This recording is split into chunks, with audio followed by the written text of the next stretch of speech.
en cherchant, on trouve toujours, on en oublie toujours. Oui, il y en a toujours. Les Alors vendangeurs. non, on préférerait l'avoir dans... Donc là vous avez du Riesling.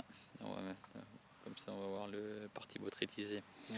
Donc le Riesling c'est un cépage en fait qui est assez facile à reconnaître. D'abord au niveau le bois il est blanc, au niveau de l'archure il est blanchâtre. Il est un peu cannelé, c'est-à-dire quand on passe le doigt, on sent facilement les nervures.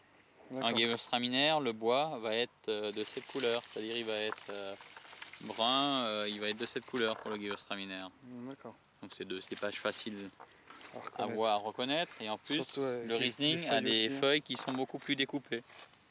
C'est-à-dire tranchant peut-être, non? Les feuilles sont les lobes, ici sont plus travaillées, un peu plus découpées. D'accord. Et si on a la chance d'avoir du raisin, quand on regarde le raisin, il y a sur les baies, il y a des petites, comme des crottes de mouche si on veut. Des petites taches. Hein. Des petites taches, des petits points, et ça c'est le Riesling. Et là on est en train de voir du Riesling qui botrytise.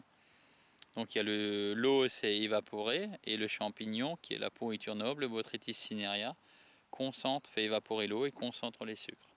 Et si on récolte que ça, ça va donner les vendanges tardives et ensuite les sélections de granobles. Okay. Et on a ce phénomène qui se passe naturellement sur les sols calcaires. Je vais en goûter. Ah oui, mais vous verrez, c'est déjà bien sucré. Hein. Et après, on a des couleurs dorées. Hein.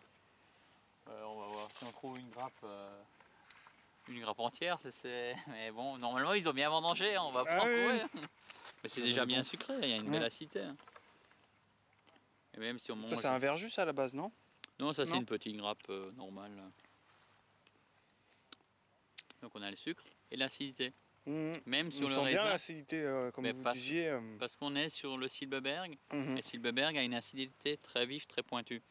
Même en goûtant le fruit, on sent en ayant le même cépage, et la caractéristique est là. Hein. On ne l'invente pas en cave, c'est la matière première qui donne ce résultat.